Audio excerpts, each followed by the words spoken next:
Thanks so much. It's such a delight to be here. I was just thinking about it that this is my first public event in Bangalore. And I'm very grateful to Nandan and Rohini here sitting for getting me to Bangalore. And they told me that how can you be an author and not come to the most educated city in the country? That you have to come to Bangalore, you'll get a serious audience, you'll get people who will engage with you, and look at it. Nothing pleases the heart more of an author than to see someone here sharp, to see a full house fully packed in at 6:30 on a workday evening. So thank you very much for making it here. This is what makes the job of an author feel so gratifying.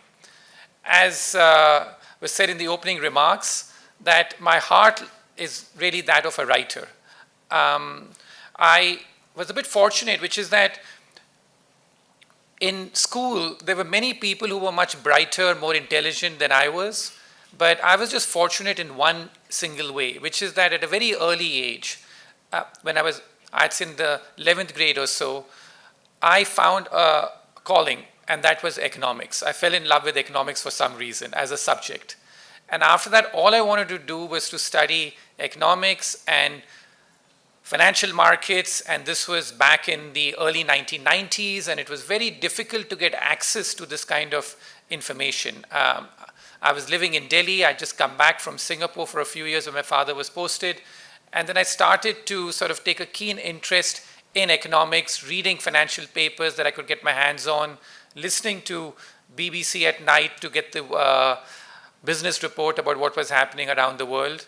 And then after I finished my 12th grade, I was fortunate enough to be introduced to a person who I think people like Ram would remember, a gentleman by the name of R.K. Mishra. And he offered me a chance to do a summer internship that summer at a new paper that was started back then called the Business and Political Observer.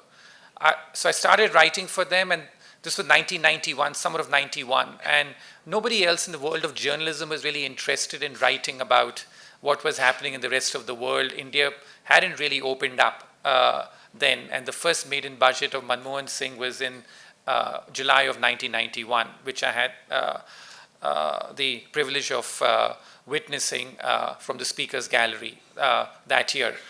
One of the benefits of having a journalist pass by then.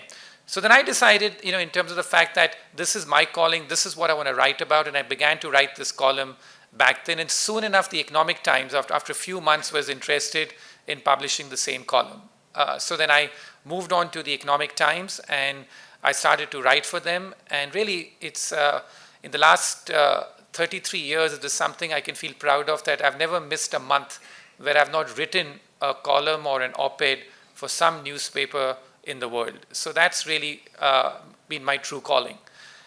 Then after that, when I was writing for the Economic Times, I felt like a bit of an imposter because I was forced to put up this act that they never knew what my real age was. And I was very scared that if they ever got to know what my real age was, they'd throw me out. That, who's this kid writing for us? But I just kept hoping that the commentary and the stuff that I would write, it was a column called Forex Watch, capturing the trends in the rest of the world, and that's what would carry me through. So I kept doing that, and my ambition back then was that I want to go to America and do a PhD in economics after I finished my graduation. At that point in time, I was studying in Delhi. And then just as I was preparing to go for my PhD and I'd finished my graduation and I was working for an Indian financial firm to just bide my time, some folks at Morgan Stanley happened to read what I was writing and were quite fascinated that who's this kid sitting in India writing about global stuff. And then they made an offer to me, which I'll never forget, where the line was that, do you want to make money or do you want to study? I said, I want to make money. So I gave up the ambition to do PhD, and then I started to, I started to work for Morgan Stanley, and I worked there for 25 years, mostly based out of New York. And then, but the thing that I did consistently through this process was always to be a writer. And a lot of my thinking and thought process was shaped also by what happened in India in the 1970s and 1980s when I was a kid growing up in India. And in the formative years, I had the fortune of being in Singapore. I did my 7th to 10th grade in Singapore. My father was in a transferable job. He got posted in Singapore with the Indian High Commission there. And that was a very fascinating sort of experience to me. Like at a very young age, that sort of struck me that here is Singapore, and this economy is booming and prospering, and it was also a colony of the British until a few decades before that, and it had been even poorer than India by some metrics at the time when India got its independence in 1947. That what has Singapore done so right that India has not done right? And the contrast for me was that in Singapore, even though it was not a true democracy, it gave its people incredible amount of economic freedom. Whereas in India, for me, the contrast was that India gave its people political freedom, but never gave its people much economic freedom. And so therefore, we had these lost decades where India's ranking in the rest of the world kept slipping. In fact, in 1947, India was among the largest economies in the world when it got its independence, even though its per capita income is very low. And then its rankings kept on slipping for the next 3 or 4 decades as the rest of the world, particularly East Asia, took off and India languished for a long period of time. And at the heart of it, my belief always was that because India did not get enough economic freedom and followed a socialist path, that we had these lost decades where we really fell behind the rest of the world. And in 1991, finally, when we had a big economic crisis and that model was totally discredited, both in India and globally, we decided to change course and start giving our people much more economic freedom. And for me, that's really what capitalism is about at its core, giving people economic freedom. As I was writing this book on what went wrong with capitalism, someone sort of told me that let's start off by defining what do you mean by capitalism and what do you mean by socialism at a very basic level. And for me, capitalism, as I said, was about giving people economic freedom, and socialism was about the government deciding for you as to what they will do. And with a very basic level contrast that I sort of kept in mind. And I was really lucky to be in the United States and to prosper from that capitalist system that America had. So then the question was that why am I now writing a book which says what went wrong with capitalism, and how did this idea really come about? It was years of thinking, but I would say that a couple of things I would point to. One was that after the global financial crisis in 2008, there was a lot of anger in America and in the Western world that all these rich banks and rich financial institutions are getting bailed out, whereas so many people working at community banks and other smaller institutions were allowed to go bust. There was a lot of anger that, and nobody was accountable for what happened in the global financial crisis in a way that nobody went to jail, nobody sort of paid a really big price for it, and they got bailed out by governments at the end of the day. So there was a lot of anger. And then as the economic recovery began after the 2009 financial crisis, there was so much cheap money which was poured by central banks that it created an incredible amount of wealth at the top, and inequality began to just move to very different levels. Inequality was increasing even before that, but it seemed to go on steroids after the global financial crisis of 2008, where so much cheap money was flooded into the system that it went into the pockets of lots of rich elite people, and it minted lots of billionaires. But if I thought that was a bit unjust and something wrong was happening with the economic system, then I did not obviously factor in the pandemic and what the pandemic would do. Because in 2020, for the first time, the governments back then decided to shut down their economies everywhere. And the confidence of shutting down the economies was that okay, even if we shut economies down, we can just give so much stimulus out there that it won't matter, which is that we can just paper over the shutdowns, tell people to be at home, lock economies down, and we can just tell them, okay, we're just going to give you stimulus, and we're just going to pour so much money into the system that you will never feel any economic pain of the shutdowns. It seemed like almost too good to be true, that you just tell people to sit home and you give them all these checks and you expect no consequences with, with little work being done when things are shut down. So it just struck me as something wrong about it. And then I was seeing, and this is the part of being on Wall Street, I was seeing the way the money was flowing, that so much of the pandemic stimulus in some of these Western countries, not only was it unprecedented, but so much of it went to really rich people. The number of billionaires who were created in 2020 was the highest on record. The amount of wealth creation which happened in 2020, the pandemic year, was quite incredible out there. And you had the government and central banks in the West actually buying corporate paper of even companies associated with legends such as Warren Buffett. So it struck me that something is really wrong out there. And then I was seeing some of the polling data that was coming out. That on one hand, people were getting these free checks, which were benefiting the rich even more because people earning more than $100,000 too were getting checks sitting at home, and all this free money from the Fed and the central banks was leading to this incredible increase in the number of billionaires around the world. And yet the polling data was showing something very sort of strange and surprising to me. The polling data at that point in time was showing that most people in countries such as America thought that their economies were moving in the wrong direction. In fact, even today, 2/3 of Americans feel that their economy or their country is moving in the wrong direction.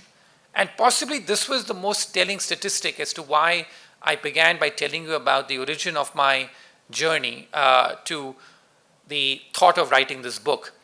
That surveys were showing that most young Americans saying that they would rather have socialism than have capitalism.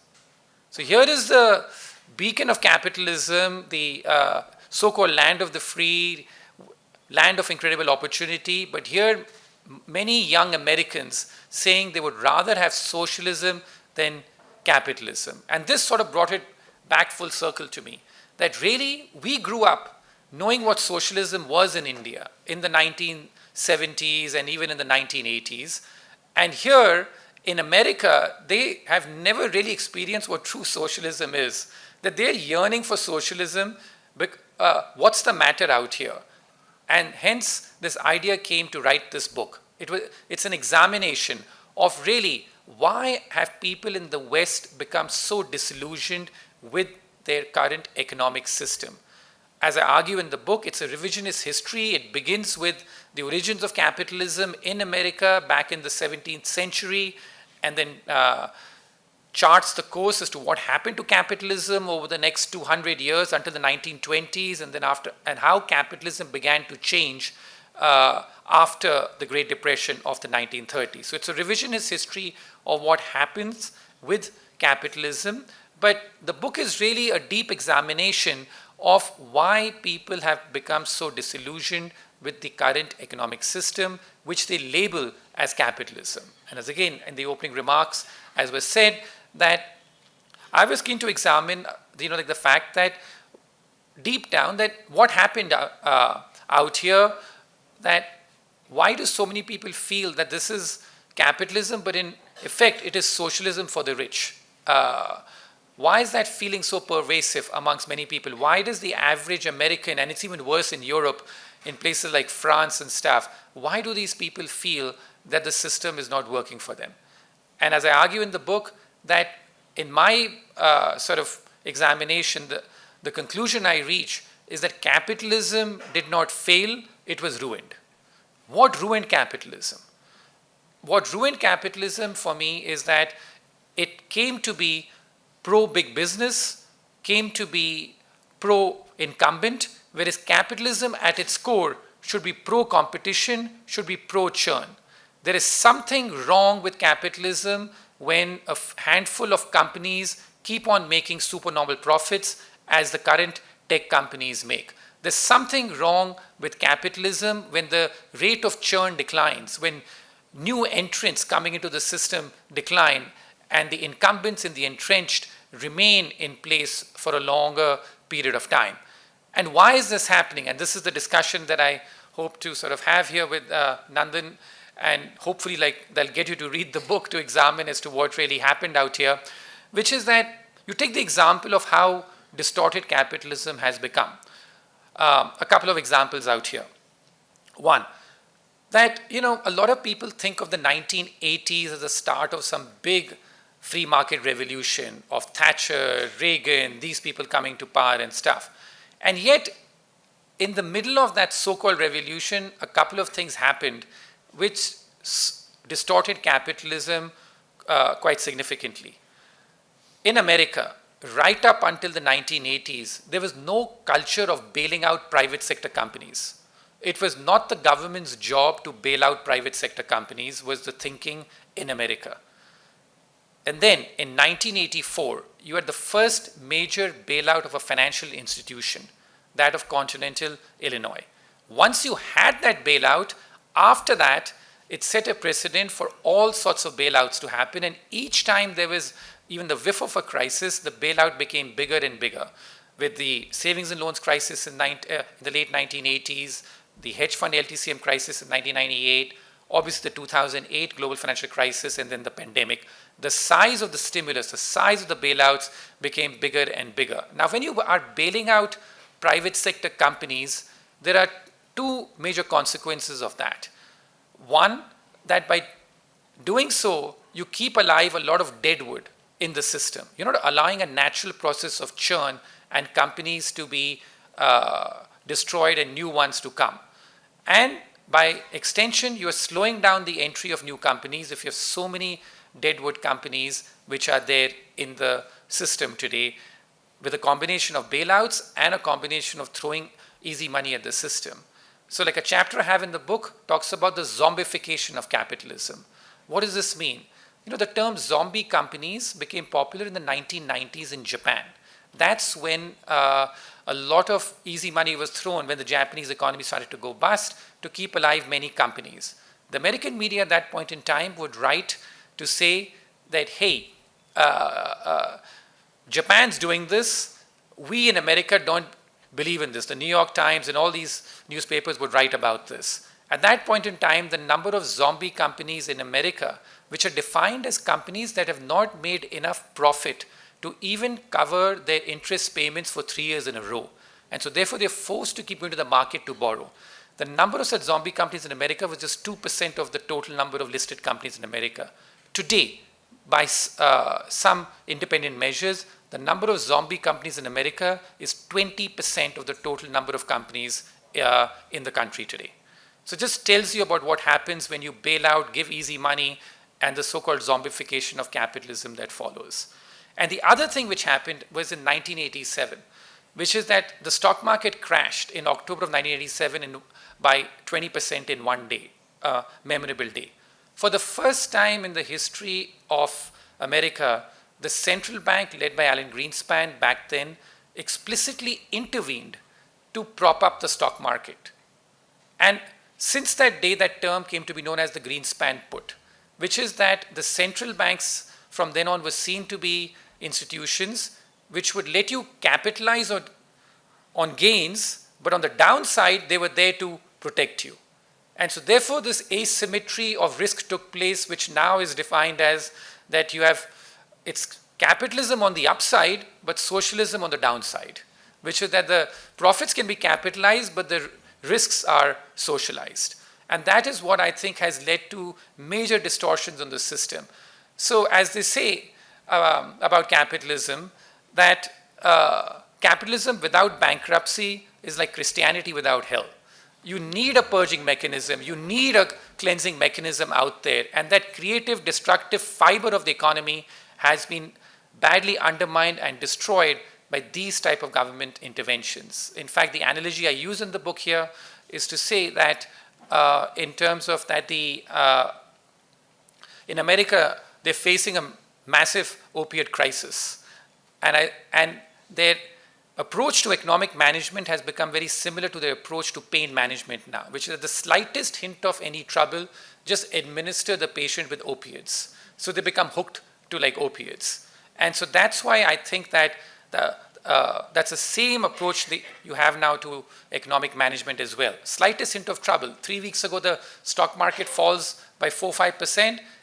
There's a clamor. We got to cut interest rates. We got to do this in terms of, that's what happens. So just to conclude here, this book that I've written, as I said, is an examination of what happened to capitalism in the West. It's a journey that begins in India, and the relevance for India as well in this. We are on the path to becoming a more market-oriented and a more capitalist society.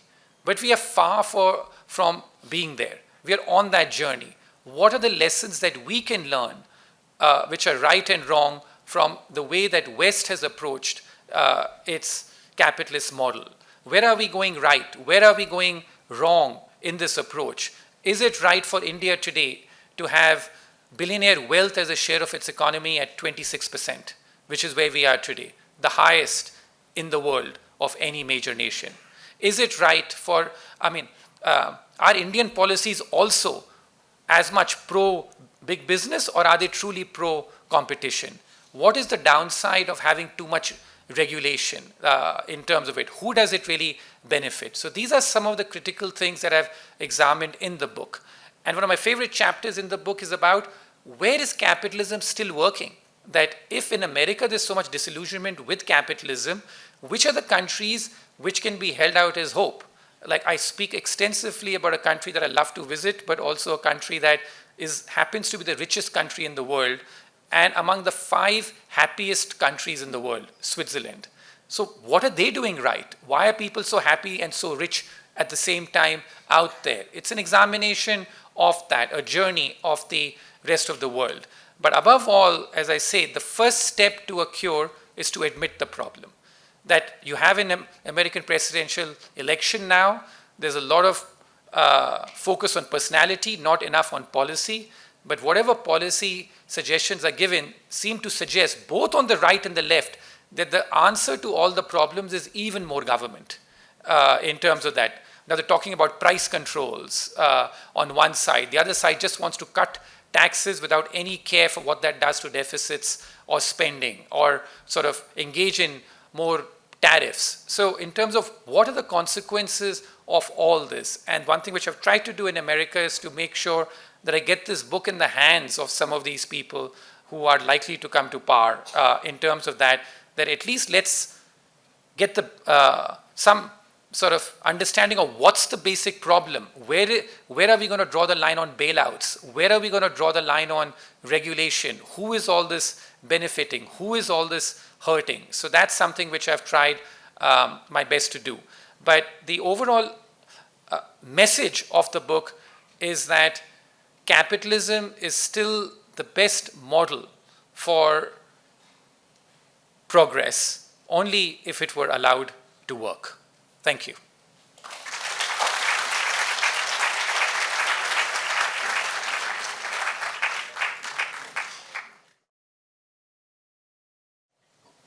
Ruchir, thanks. I think that was amazing, and the book is amazing, very thought-provoking, and very readable. So I wanted to talk to you about this whole business of governments living beyond their means and doing that consistently. And certainly the US. Does the US, because it decides global currency, dollar is how much is the fact that the dollar is the world's currency, how much does that help them get away with it? Well, a lot. But I think that what's happening now, so yeah, the fact that the dollar is the world's reserve currency, so how does this really play itself out, right? Just to sort of explain this, that because the dollar is the world's reserve currency, it means that the borrowing costs in America can be lower than what they would have otherwise been, because so many people are forced to hold dollars around the world, right? So it sort of lowers the natural borrowing cost relative to what their deficits are in terms of there. But remember that nothing in economics or life is permanent. America has been the world's reserve currency for 100 years. historically, every 100 years, the world's reserve currency has changed. Before the dollar, it used to be sterling. Before that, it used to be the French franc. Before that, it was the Spanish currency, the Portuguese, the Dutch, right? So like every 100 years, it changes. So it's a big risk for America to believe that it can get away with anything it wants, all because it has the world's reserve currency. But you're completely correct that it allows them, let's say, a longer rope to hang themselves. Yeah, there was this idea in the 70s, bond vigilantes, Yes. who were supposed to keep an eye, and if government's deficit went up, they would, attack the bonds and the interest rates. So there are no more bond vigilantes anywhere now, except in that brief episode in the UK, Yes. where Liz Truss was knocked out of that. So is that whole idea that, I mean, there's no governor on the system of issuing more and more bonds, right? Well, it can come back, right? So, which is why did this dissipate? It generally dissipate, I mean, in terms of that, because of two reasons. One, that that inflation had been very low around the world, and so therefore interest rates also were allowed to be very low. And the second, I have to say something that even as far as America is concerned, the big advantage, America's had two advantages. One, that relative, that there's been no other reserve currency in sight. So then America, because China, for example, has been the big disappointment that China could have taken over some of the reserve currency status, given the fact that today the Chinese economy, despite its troubles, is about 18% or something of the global economy today. It's still relatively large. Yet the Chinese currency, because it's a closed capital account, is barely used, maybe 2 or 3% in global transactions. So that's one big advantage that America has had. Two, that Europe's, something which I've examined in the book, that capitalism is in worse shape in Europe, right? In terms of, as someone put it, that if you think America is bad for regulation, then Europe is the Silicon Valley of regulation, in terms of what Europe does. So I'd say that those are two advantages that America has had, that the relative threats to it from an economic perspective have been diminished. Having said that, the problem I think now is getting to be this, which is that that both the campaigns currently, they've now imbibed this message that deficits don't matter. At least in the past, the politicians would pay some heed to it. In fact, under Clinton, America ran a budget surplus also for a brief period of time. So, and on average, America would run a budget deficit for the last 20, 30 years, over 3% of GDP, which was roughly in line with other developed countries. So you could say that, yes, this is a global phenomenon, everyone's doing that, and what's the big deal if America also does 3%, has the world's reserve currency, it's all fine. But here's where things begin to shift and change. Today, we are in the midst of a proper economic recovery in America. They are running a budget deficit of 6% of GDP. And that's multiple times higher than any other, or multiple times higher than the average of other countries in the world, particularly the developed countries and stuff. 6% of GDP budget deficit America is running. And if there is a downturn, it'll be 8, 9, or 10% of GDP. And both the campaigns are speaking as if this just doesn't matter. The Harris campaign, let's spend. Trump, let's just cut taxes, and deficits don't matter. I suspect that this is going to soon come back to haunt, right? In terms of that I know that for a long period of time, this has all been sounding like crying wolf in terms of that. But if you begin to sort of really push it like they are pushing it now, I think it is going to come back to haunt them, because today they're living off one strength, which is their tech sector. The incredible power of their tech sector, the fact that they've been at the cutting edge of innovation and technology, and something we recognize. In fact, you may recall I wrote my first book, Breakout Nations, like in 2012. The basic thesis of that book was that all these bricks are overhyped, this like in 2012, and the true breakout nation of the world is America, principally because of its tech sector.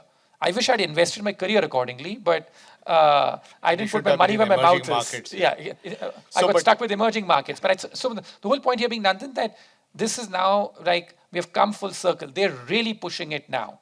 Yeah. Yeah, but I think if you look at those 20 years between, say, or 30 years, 1990 to 2015 or thereabouts, the link between deficit financing and inflation was broken, right? I mean, the general belief was that if you have deficit financing, you print more money, there's, that prices are bound to go up because there's more money in the system.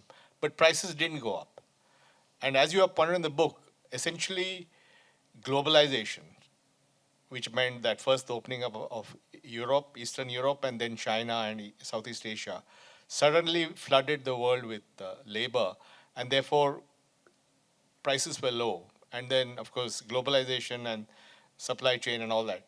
So that game is over, right? So the period when we had the dealing between deficits and inflation is over.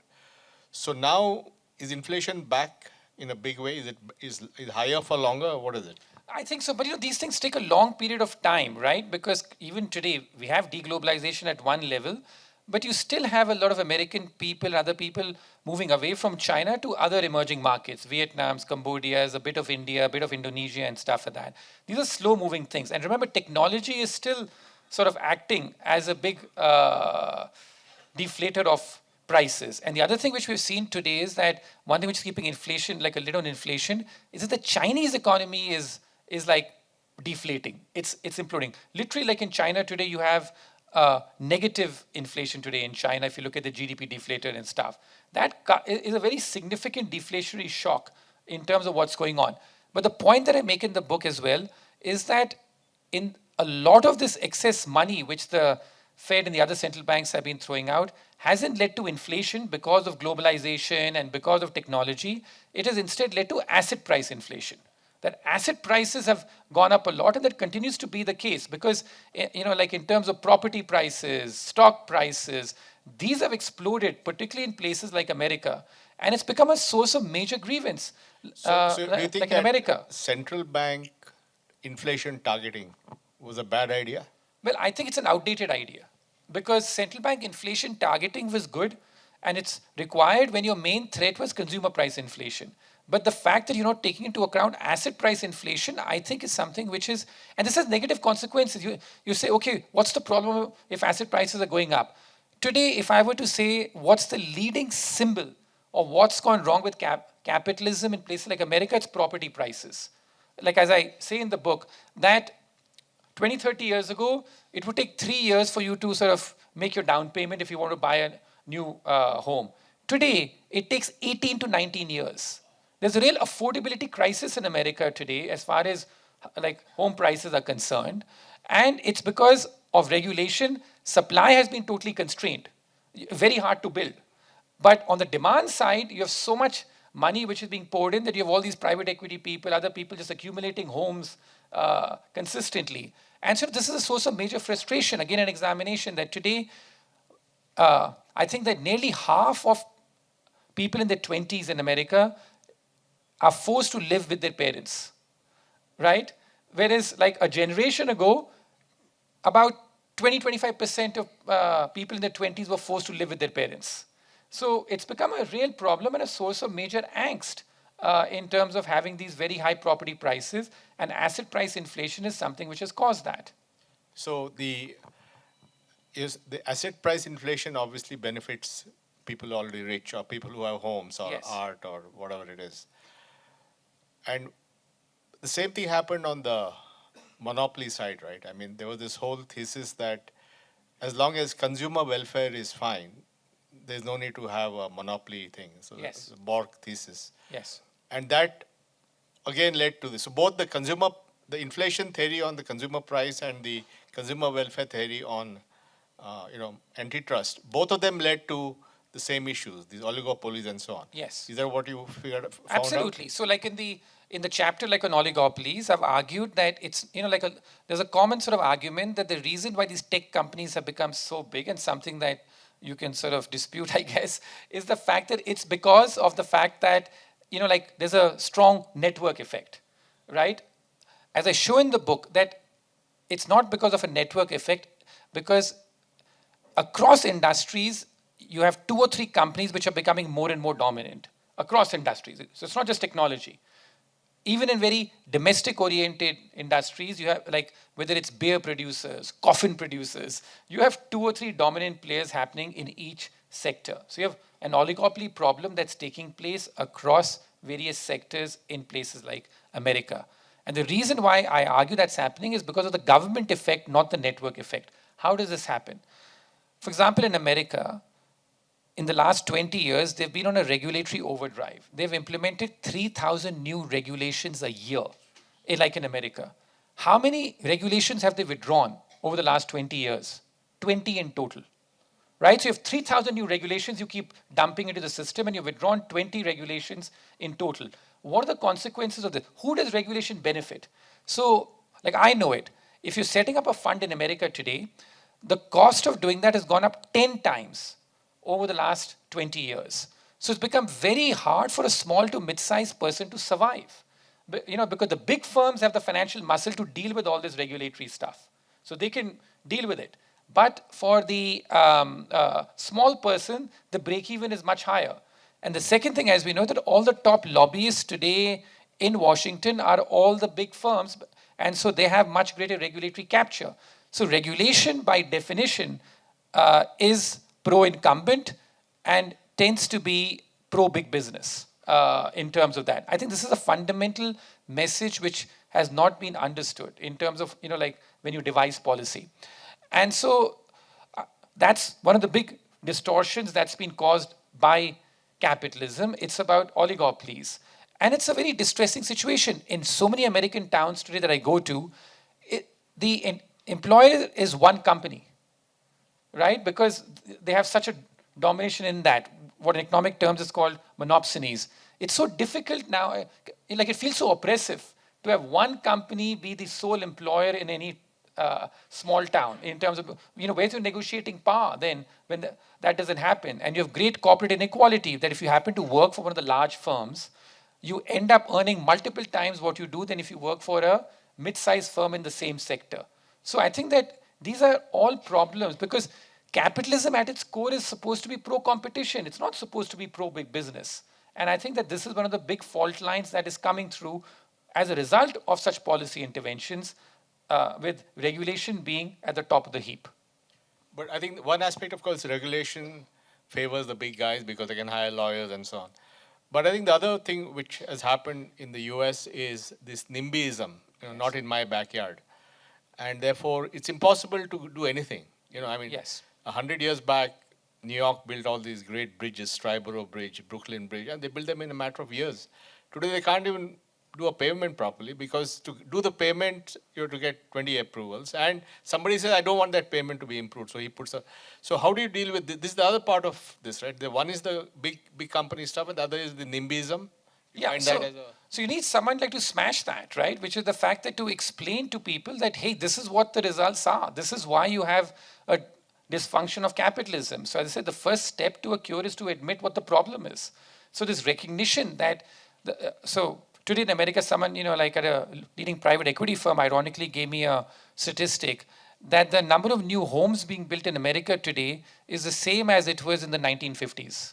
So population has doubled, but the number of new homes being built is the same as it was in the 1950s.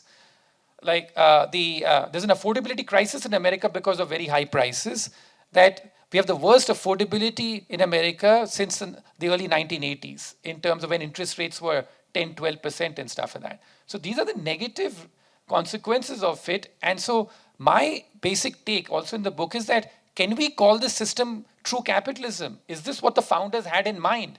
When you have NIMBYism, you have over-regulation of the system, you're not allowing the market to respond. If you have high prices, you should get a flood of new supply, which should come. But if you have a regulatory environment that completely curtails new supply and prices remain elevated, that's not true capitalism. But how come it's not an election issue? In the sense, as you said, the left wants to have more and more programs and price controls, and the right wants to cut taxes. Both these things will increase deficits and make it more complicated. So how come they don't get your message? I know, it seems so simple, right? Which is the fact that I think there are two things here. One, and we've learned this, taking it back to India, we have learned that unless and until you have a crisis, outright financial crisis, nobody changes. Even in the West, the countries which have changed, for example, the biggest success story in the West in the last 10 years is a country which was, at this time, a decade ago, a poster child of everything that went wrong, Greece, right? They have a crisis, they go bankrupt virtually, then they are forced to reform and they clean the system up. Even, so same thing happened in India in 1991. So unless and until you have an outright crisis, no one really acts. And the second thing, as I feel, is the fact that that the solutions, that it's so tempting to keep offering government solutions. So housing affordability is now becoming some sort of an electoral issue, but no one's really offering solutions which will hurt the status quo too much. The easiest solution to offer is what? Let's give more subsidies for people to buy homes, right? Because why? That's the easy thing to do. Again, increase your deficit. Exactly. Right? So that's the point. So I think that's where we are stuck out there. And I feel that this is where, in terms of India and stuff as we're looking, I feel our economic trajectory compared to what's happening there is much better. We'll come to India and all that. So I think you also look at various countries, and you speak about 3 countries, Switzerland, Taiwan, and the third one is Vietnam. What about but the 2 countries that are missing in analysis are China and India. So what went right in China and what's going wrong in China? Yeah. So as far as China was concerned, we all grew up in awe of China. I think that what China did for 30 to 40 years was an incredibly successful story, right? I don't think in the history of economic development, any country has succeeded the way China did between 1978 right up until, I'd say, 5-10 years ago and stuff. But I think there's one thing we have to remember about China, which is something which we really underappreciate. It may have been a communist country, but it really followed a policy of ruthless capitalism. There was no welfare state in China until 5-10 years ago. In the 1990s, China fired is the only word to use here, nearly 100 million people in its public sector enterprises. They were just told, out of a job, go figure out what needs to be done. And the private sector just boomed in China under Zhu Rongji, like the leaders back then. So I think that this understanding of China is, a bit that we think of China as a strong state, as a communist state. Politically, yes, but economically, China went from being a very command and control economy to systematically bringing down one barrier after another. It was completely open for foreign business. At the peak of the Chinese economic boom, they were attracting foreign direct investment of 4% of GDP. India today attracts foreign direct investment on a gross basis of 1% of GDP, right? So in terms of the fact that, and they slashed tariffs, they made, themselves globally competitive. They made themselves into an export machine in terms of what was there. And even in things like technology and stuff, as you know, in China, that they were cutting edge. So I was in awe of the Chinese economic model for much of my working career and growing up. The problems I began to see on China, and which I wrote about extensively, starting within Breakout Nations nearly a decade ago, was the fact that in the end, China began to rely on too much debt to grow. So same problem. Yeah, exactly. But for a different purpose. Yeah, so China, in terms of, was wedded to an economic model right up until 2007. China's economic growth and debt levels were increasing in parallel, which is fine, 1-to-1. After 2008, they still wanted to keep growing at their very high growth rates. And so then they started to use $3, $4, $5 of debt to generate $1 of GDP growth. So, and it was fueled by a massive property sector boom which took place. That was one problem. And the second problem in China is the fact that the country's population today is actually shrinking. It's not just working age population. The overall population now in China has begun to shrink. A long consequence of its one-child policy which it followed. So the debt and demographics in China are very negative. This is one of the very basic laws of economics. No country in the world has been able to grow at any meaningful rate when your population growth is shrinking. Because you need population growth and you need productivity. Productivity can only do that much for you. But if your population is shrinking, you can't grow. So therefore, I feel that China's growth rate in the next few years, they'll be lucky to grow at 2 or 3%. Also, do you think that China's current leadership has abandoned the Deng model of growth and all that? Yeah, I think that they've become much more inward, much more nationalistic, and much more self-reliant. That's the way. And it sort of gets caught in a bit of a vicious loop, right? Because the more nationalistic and self-reliant you become, the more skeptical outsiders become of you. And then you want to become even more nationalistic and self-reliant, not knowing that when you could be cut off, the global supply chains and stuff. So definitely like a more assertive state and Xi Jinping sort of doing that, and the way, like in terms of abandoning the old model is there. But even before Xi Jinping, I'd say this debt and demographics, these are very structural issues. There's not much you can do about that, right? Population is shrinking. What do you do with like a shrinking population? No country in the world is able to grow at more than 2% if you have like a shrinking population growth. So I think that's the reason why China was something I was in awe of, but I think that this is why it's fallen off. India, I've spoken about, like in the book, the other country that you spoke about. I think that as far as India is concerned, we just have to be sort of, I think that the trajectory is broadly positive. But remember, we have not taken reforms of the kind that China ever took in terms of all the risks that China took with its economic reforms. We still haven't done land reform. We still haven't done labor reform properly in terms of, compared to what could be done. And there's no talk of privatization anymore. So India is generally moving in the right direction. We've given our people more economic freedom.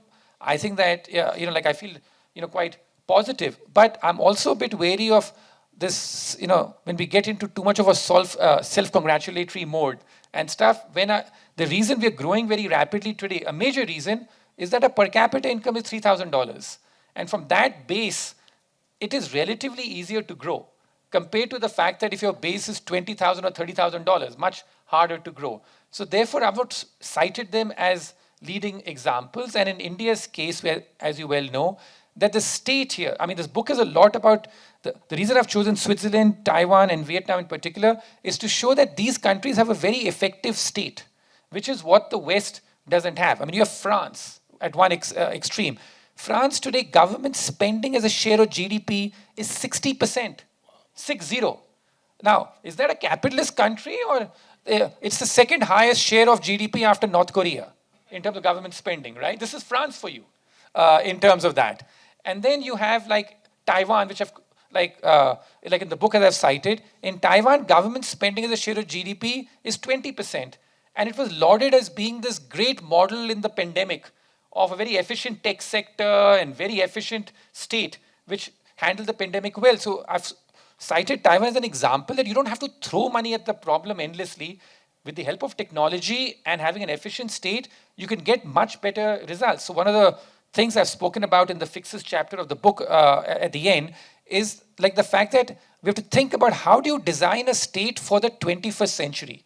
I think in many ways, in places like America, the state is still designed for the 20th century. It's still going back to doing industrial policy and other things, rather than this whole tech savviness that modern states like Taiwan, Singapore tend to do.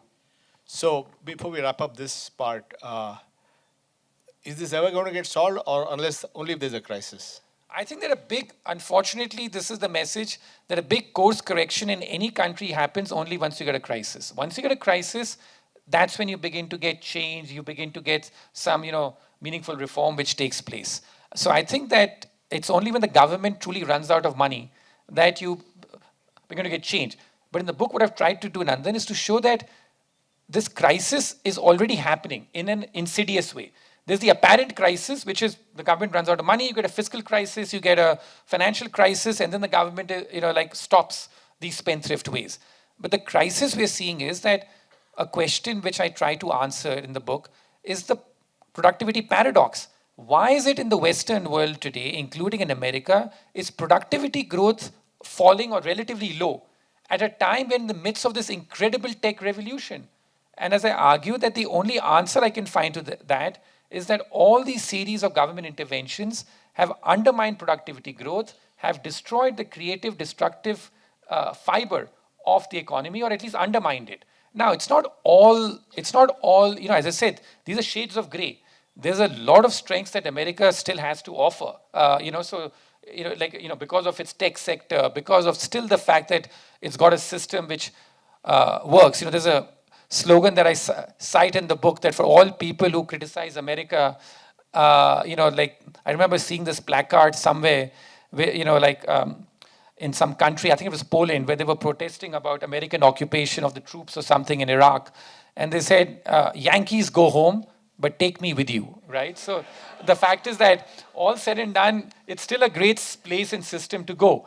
But the fact is that if today, 2/3 of Americans themselves are saying they think their economies and their countries moving in the wrong direction, there needs to be a wake-up call. No, but if they're saying 2/3 are saying going in the wrong direction and they go even faster in the wrong direction, yes, then it'll have to hit some bump before it can change. Right? That's your argument. Yes. Okay. Yeah. So I just thought I'll quickly switch now. You are a man of many parts. You're a great investor. You're a great writer. By the way, he does competitive running in his age class. So he's a very good athlete.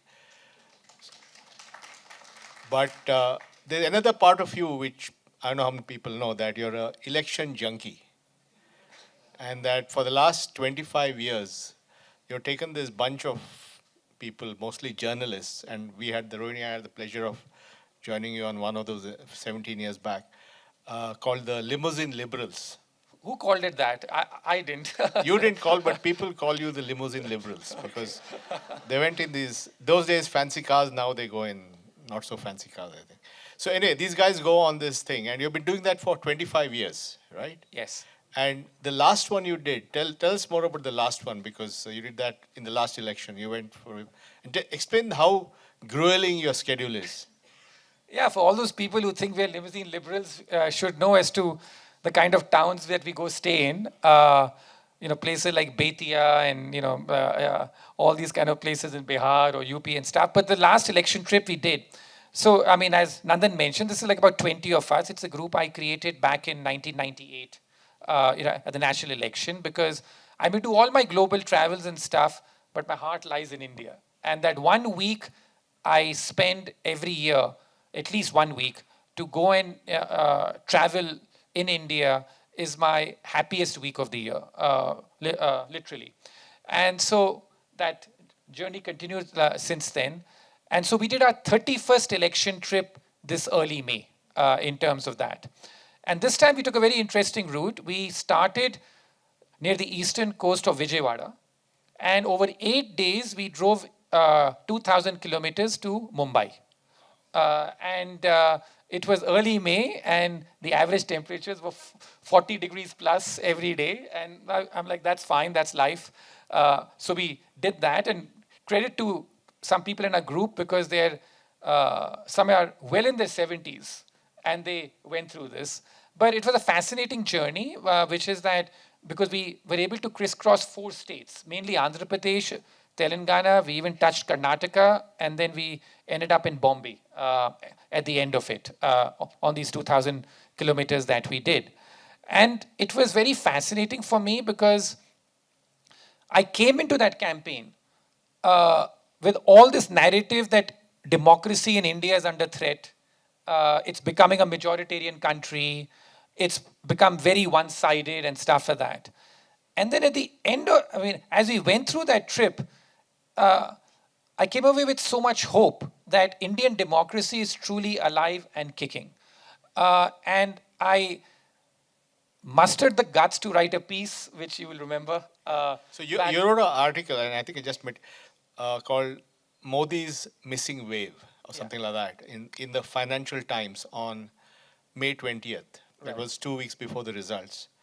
And on May 20th, in all this, narrative building was there, how did you have the courage to go against the tide and say things are not as well as they seem to be, and that the results won't be as what they expect? How did you do that? Yeah, because I would have all these trolls would have attacked you like a ton of bricks. Yeah, of course, that they did. But I think that, we're used to it. And I guess, after having done these trips for 31 trips, you have to just trust yourself in terms of what you're seeing on the ground, and go out and say that.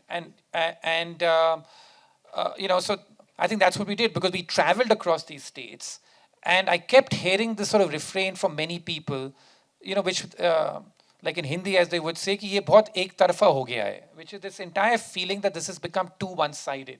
And I think that's a very important dynamic that I picked up in India, which is the fact that we're a true democracy. We don't like this country getting too one-sided. This is not a Russia. This is not a Turkey, even. That there is that we like electoral competition. We love our politics. And if it gets too one-sided, it's a real problem. So I did not detect any great anger against Modi and stuff like that, maybe some fatigue.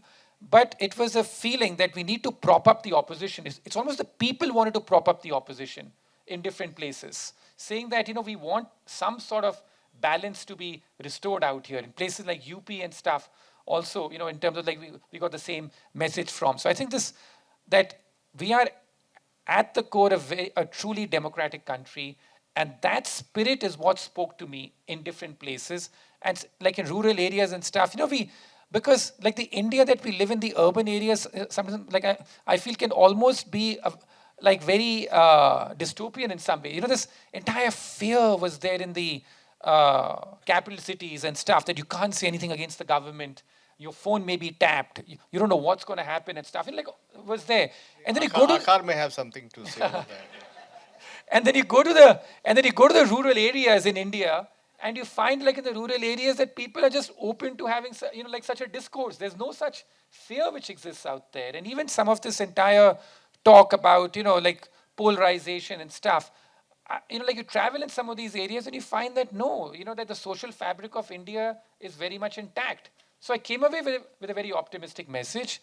I ended that piece, in fact, by saying this, that all this talk of democracy and decline in India is going to fade. And instead, what we're going to see is that, the exact line was that, that Modi will just have to learn to govern with a diminished majority. That's remarkable that you so could yeah, so write that was back then. article. But Yeah. see, but you also, I know that at the end of these, you all guys do estimates. Yes. What was your estimate of Lok Sabha seats for the ruling party? So like, well, I was close. I mean, this is a number that I can talk about because, like in the past, if I were to disclose it, like everyone asks me about this number, it's like a bit irritating almost, which is you travel 8 days, you do all this work, and at the end of the day, all that people want to know is how many seats is it going to get? I'm like, like, listen, we traveled, can we speak to you about some of the nuances and how many seats and stuff? So the consensus. But I don't like to put the number out because then it gets treated like an exit poll. What's your number? But I'm saying that my number was about closer to about 250, 260 is what we said. And to the credit, there were a couple of people in our group, including some very famous people, the most famous, who had the exact number of 240. Wow. There's one person here. Tushita had 243, I think, right? Tushita? 243, yeah. So we have a great cephalogist amongst us too. Yeah, you're in great company because the most famous pollster, cephalogist, I'd say in India's history, who's part of our group, I don't know whether you want to name him or not, at 240. So that's it. I'm not taking names. Okay, so I think now we'll switch to the audience, and if somebody wants a question, please raise your hand, and Sandhya will take the mic to you. Sandhya, you handle all this. And whoever it is, please introduce yourself so that we know who you are. Hi, this is Kunal. I run a company called Cred, right in Indira He's also India's biggest angel investor. I was curious to take your perspective on a more philosophical level. You talked about how there has to be a creative churn and not constantly bail out things that are not and support zombies. How do you address this from a democracy perspective? 85% of India's population is consistently bailed out in some way or the other. And like I am seeing for the first time a wave of a lot of affluent and educated people trying to get out of the country because they feel that the taxes will be heavy on them and kind of be given to these kind of bailouts to the rest of the population.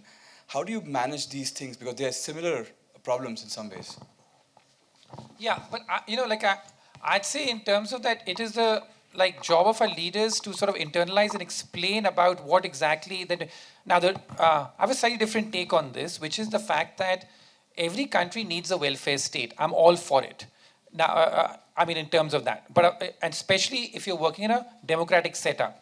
So therefore, I have no absolute pretense. I've always said so. India will never be able to achieve growth rates that China did of 9 or 10% because our polity is just not suited for that. So one is that let's accept the fact that our growth rates are going to be closer to what they currently are, 6 or 7%. We will not get 9 or 10%.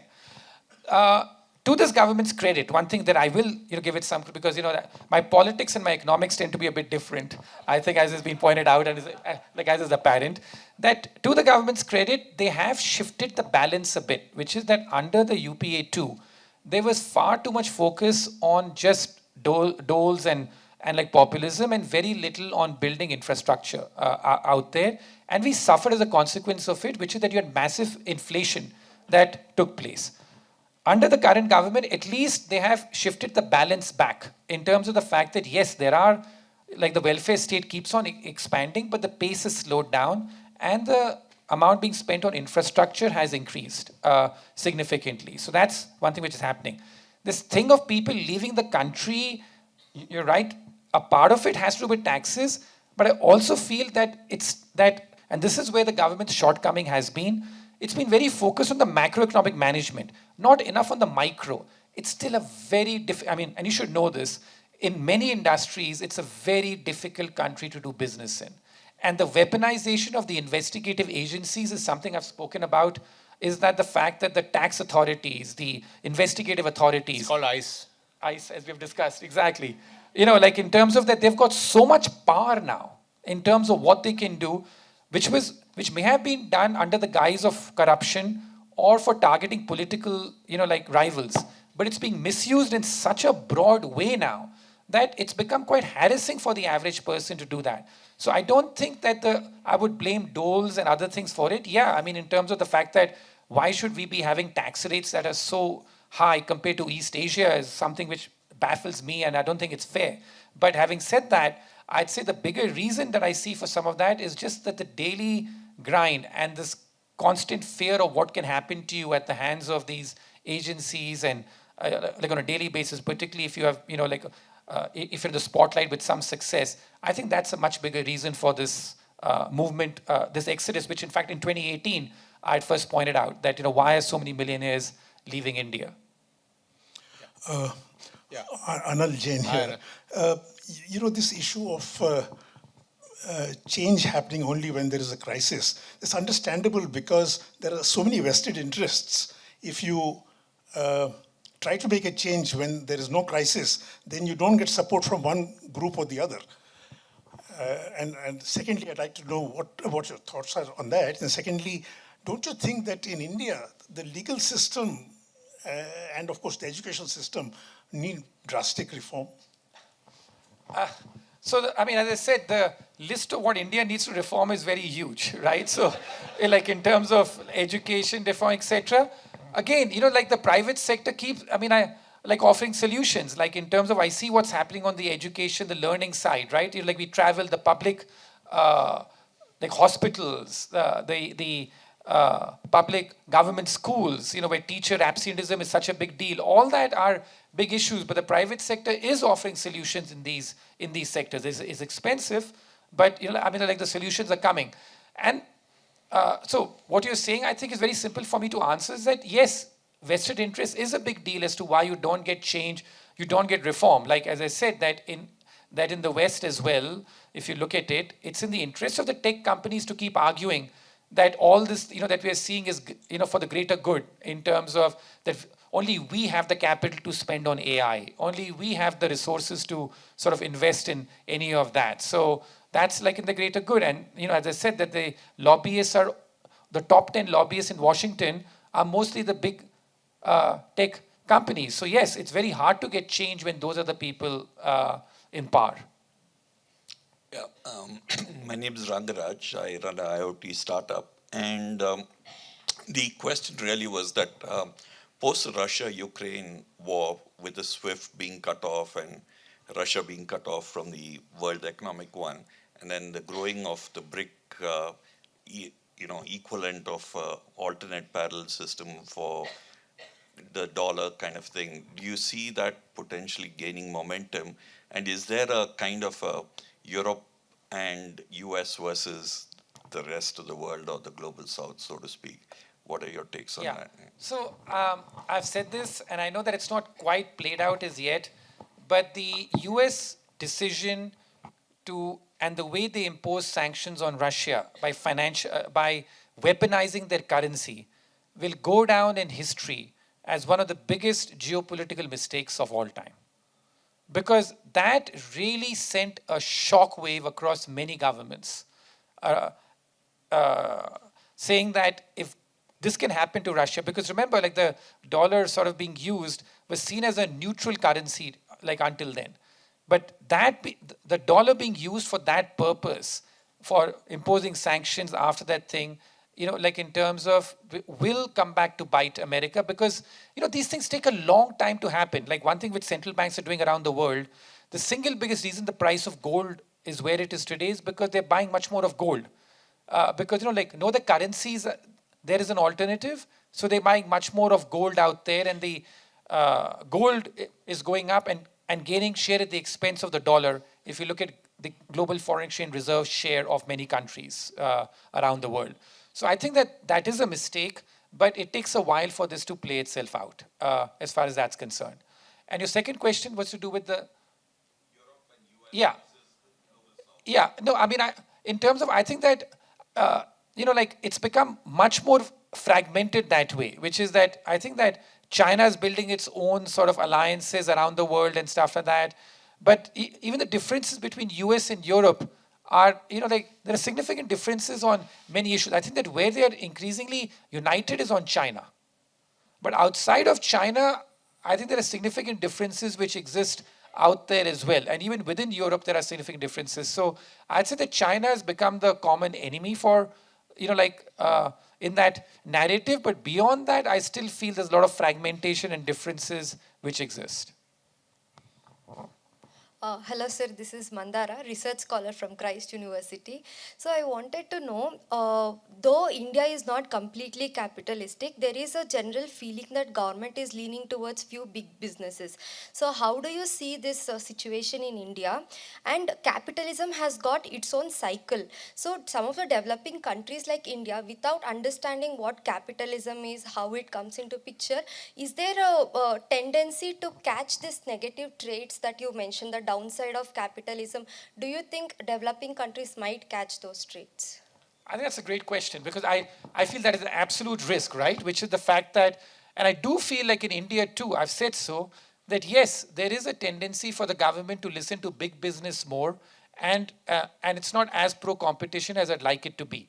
Having said that, the results in India are better than what we have seen in the West. Like, for example, one thing we have seen, like I was looking at it, that India, the number of new billionaires which have been minted in India in the last few years is incredible. And they've all been in sectors which are outside of government influence, right? Because the problem I had with the billionaires in the previous boom was that in sectors such as real estate, mining, these are sectors where you typically need a lot of government influence to try and make money. But in sectors such as technology, and the single biggest increase in billionaires' wealth in the last 5 years has been in manufacturing in India. That's like the maximum number of increase of billionaires. So I think that in terms of that, like the story is a bit more nuanced. Yes, I think that there's too much attention paid to big business. But having said that, I think that this is the great part about India, and this is what I have to keep explaining to all my friends in the West and stuff, that we tend to think of India too much as India as Modi and India as Delhi, and then Mumbai. But there is an India which is very federal in nature, with different sort of states doing their own thing. And I think that India too is sort of doing well. But I agree that sort of, if we catch on to these trends in the West, for example, that it's too early for us, like in terms of why our trade policy, why should it be so protectionist at this stage of our development in terms of that? We need imports more to be able to export much better and to sort of do that. So I think that, yes, the risk for us is that we get caught up in the same narrative, not realizing that they've gone through a very different experience. And even today, if you look at the index of economic freedom, America has slipped from being in the top 5 to number 25. But India is still below 100 or above 100. I mean, like in terms of that, like its ranking. So we still have a long way to go before we become a truly, like a much more capitalist country. And so in terms of, that's a lesson we need to learn rather than sort of prematurely pick up some of the bad traits and bad habits from there. Ram here from The Hindu. I know a number of journalists, honest reporters, who got that number fairly right, between 240 and 250, as distinct from the pollsters, including the guy who was made to cry on live television. Now, what went wrong is a different matter. To what extent was it propaganda? To what extent was it technical factors? Because Pradeep Gupta, I don't think was dishonest or anything. He just got it wrong. But that apart, the question is first to Nandan and then to you perhaps. The economic transformation that AI, generative AI, is likely to make and the impact on the kind of issues that Ruchir has addressed in the book over the next 5, 10, 15 years. Nandan, you would know more about it, but Ruchir is the... Well, I certainly think AI is very promising, but it certainly will not happen at the pace and the level that the AI boosters talk about. They talk as if everything will change tomorrow morning. It will take many, many years. And the reason why I think it's getting a lot of traction is that there's no other productivity silver bullet in their armory anymore. There's nothing left. So AI gets that because they finally see a silver bullet for improving productivity. But it's a long haul. It won't happen in 1 or 2 years. I think there's one big upside of the AI just now, which is that I've been sort of very troubled by the domination of these big cap tech companies, right? The fact that they've got so much influence, that they're so dominant and they're making supernormal profits, which allows them to keep being more dominant. They can buy, they can do that. One thing which like AI has done is that it has seduced them into spending now crazy amounts on AI. So they're like across the board. So they're like all of of them spend $200 billion so a they're year. spending like crazy amounts on AI. So finally, something which may undermine their super profitability and break this cycle could be the AI boom.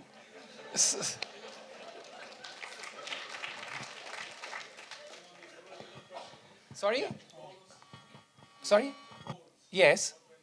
Oh, okay. So the first question, no, but Ram, I know that you spoke, but in Delhi and stuff like that, where we were, lots of journalists and everyone I think that the issue was the fact that because Modi in the past was able to get what he said, a lot of people kept believing in that narrative, right? Because you just had state elections before that.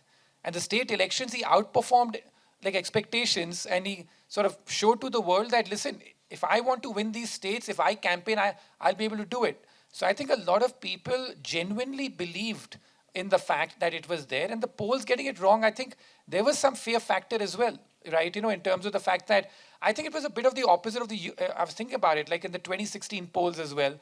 Like in America, the polls went wrong on the Trump-Clinton stuff.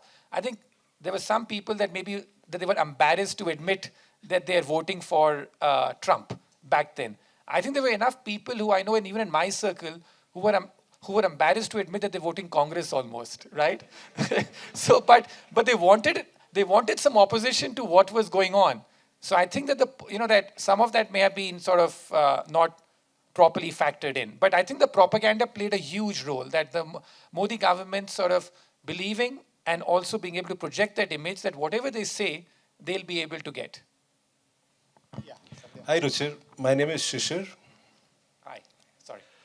You mentioned that you've written this book in the hope that it will catch the attention of the powers that be and brings out the distortions which they can then rectify if it suits their interest. My question is, why isn't there a formal mechanism of a neutral, credible agency like the World Bank or the IMF, which periodically comes out with these kind of analysis and distortions so that the governments across the world can view them neutrally rather than through the prism of analysts like you or journalists or opposition whom they would tend to discount? Well, I think that they do come out. For example, you have places like the Bank of International Settlements, which is the sort of central bank of central bankers in a way, and which have spoken a lot about these zombie companies as well. They've spoken about the perils of too much easy money. So all that's happened in terms of that. The problem is the fact that these institutions, remember, are also very politically correct, right? That there's only that much that they can say in terms of it. If you work at any of these institutions, and anybody would have worked there, will tell you that to get a report out, how many channels it has to go through, like in terms of what it's done. So I think that they are great. They have great information. They have great stuff, like in terms of data, and we rely on that. But their ability to say things frankly and freely is, I think, undermined by the fact that they have to go through so many bureaucratic hoops, and who gives them the funding? It is these very same governments. So for example, they can't say too much against China. They can't say even too much against the United States. When they are the biggest sponsors of these institutions. Yeah. Sandhya. Yeah, hi, this is Karthik. I was recently seeing an interview by Leena Khan, who's the chairman on the FTC. So she's bringing out a lot of reforms and regulations to prevent monopolistic companies. So what do you think, what's your opinion on that? Yeah, so in general, I think, like as Nandan said, that the weakening of the antitrust laws was, I think, a mistake. So we need some rectification of that. But the problem with there are two slight issues with the Leena Khan approach, right? One is that how do you do it arbitrarily and not do it in a methodical way? Like China has tried to do it in a bit of an arbitrary way, and the consequences have been negative. The bigger issue is this, that fine, we need to do something about these oligopolies, let's agree on that. But until you change this habit of over-regulating, then new monopolies will come up somewhere, oligopolies will come up, and you'll be left playing whack-a-mole. So you fix it now, but if you're going to keep churning out regulations at 3,000, like a year and stuff like that, and you keep on bailing out, companies which are getting into trouble, and like all the big companies feel that they're always going to have the support of the government anyway, it's going to be very hard to prevent this from not happening 5-10 years from now. So you need both things to happen, that you can do something with antitrust now, but until you change this government effect, which is sprouting these monopolies and oligopolies, the same problem will keep recurring. You can also have digital public infrastructure, My name is Muralidhar Rao. Now, Karnataka government is almost broke, so I expect they will now resort to reforms. They will take up reforms. That's my expectation. That's my hope. And you had said that reforms don't get you votes. I would like to contradict that. Now look at Arvind Kejriwal. He is going laughing all the way to the vote banks, at least in the assembly elections. On the strength of the reforms in power sector that he is now enjoying. I mean, they're getting 100% reliable power supply, and at the lowest tariffs, and with giving 200 units free, and the companies, it's an excellent PPP model, and the biggest beneficiary is the government of Delhi. They're declaring huge dividends. And so on the strength of that, he is now, mind you, when the reform started with Sheila Dikshit government initially, he was the one who had opposed it totally. Okay, today he's laughing all the way to the banks, the vote banks. Now, I tweeted about it, and I tweeted about it, and a person from Lagos in Nigeria says we are adopting that model and we are benefiting from it. So why is it not happening in India, sir? No, but I think that I don't think I've ever said that reforms don't win you votes. I mean, in terms of all I've said is the fact that India is a complicated democracy, that there are many factors. In fact, I wrote about that in my previous book as well, that in India there is no linear relationship between economic performance and electoral prospects. That it's a multiple process. Caste matters, candidate matters, cash matters, and also a general fatigue of leaders after 10 years begin to get more unpopular. So it's many factors which matter. So I mean, I've never said that Kejriwal is following a bad model or the fact that economic growth or economic reforms does not lead to votes. Just that the relationship in India is much less linear compared to other typical democracies. And there are many factors which matter in terms of what electoral success is in a nation like India. Like, one stat which has always remained, like from a previous book, I've done this research, that in India's case, in post-independence history, there have been 30 instances, 30, of a state that has grown at 8% over a chief minister's term, a 5-year term. In 50% of those instances, the chief minister lost the election. And 50% the chief minister won the re-election. So in terms of the fact that it's a very complicated stat out here. So it's one of the factors. Now, but one thing for sure in India makes you lose votes. No chief minister in India wins, especially prime minister, in a high inflation environment, right? In terms of that, and it's the most underappreciated factor, even under Narasimha Rao in 95, 96, Rajiv Gandhi in 89, and then of course the UPA too and stuff.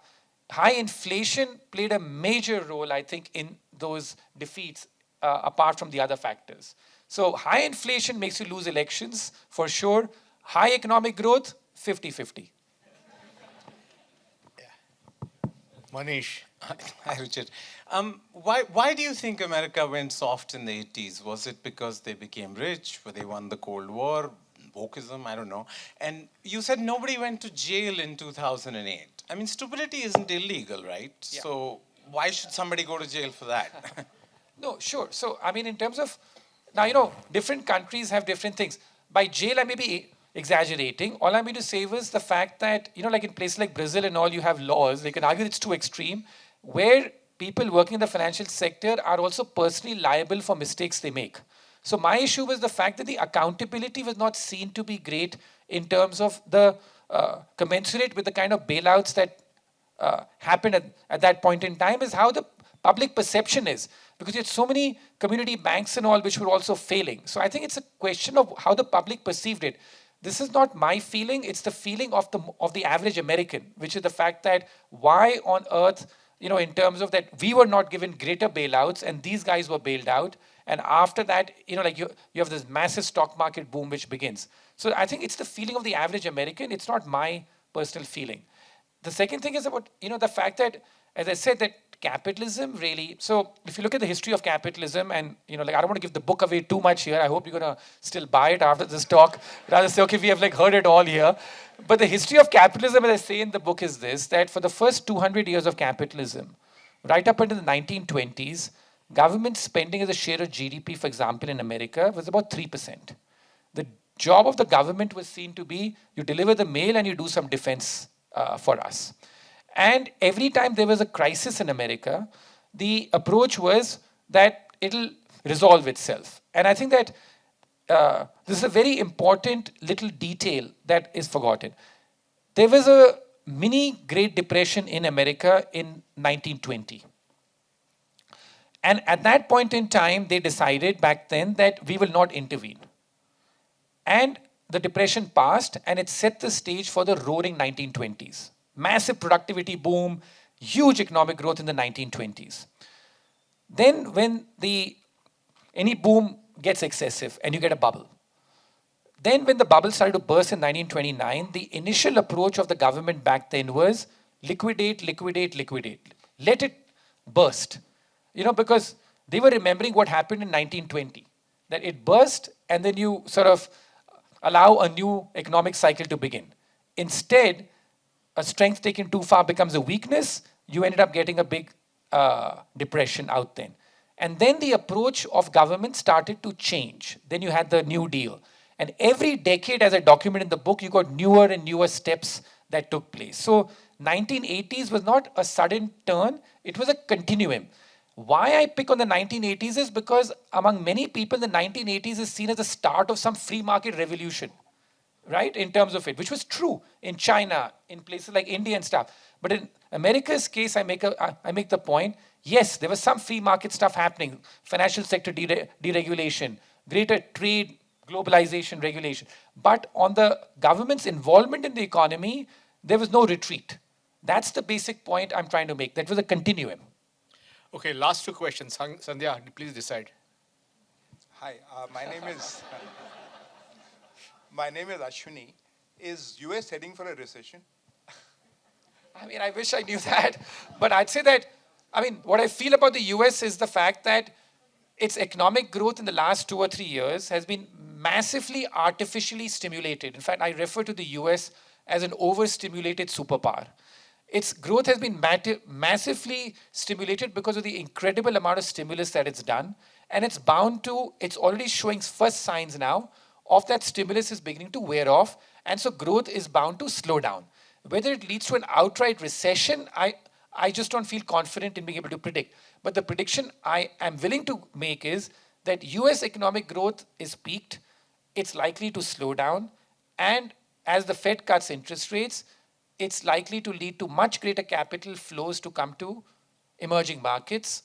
And like India too could be a beneficiary of that. So in fact, a slowdown in the US in terms of, and it dealing with some of its deficits issues could be actually good news for the rest of the world, especially the emerging world. Okay, last question, Sandhya. We have a question from someone seated in hall 1-2, so I'm just going to give it to him.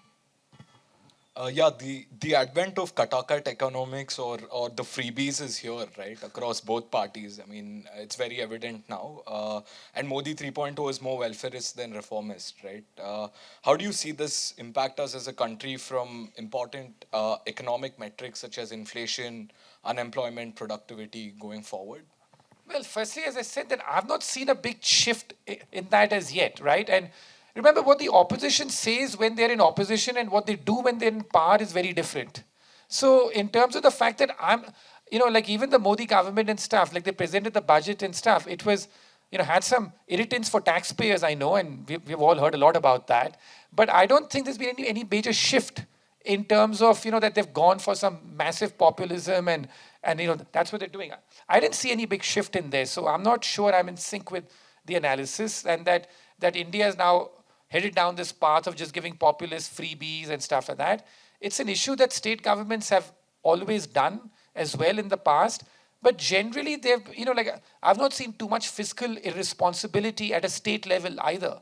Even in the so-called Congress ruled states, in terms of that, yes, there's been, as I said, that compared to China, we do a lot more of welfarism and stuff like that. But I've not seen any great fiscal irresponsibility as such in India, either at the center or in several states. Okay, thank you very much, Ruchir, and I think all of you.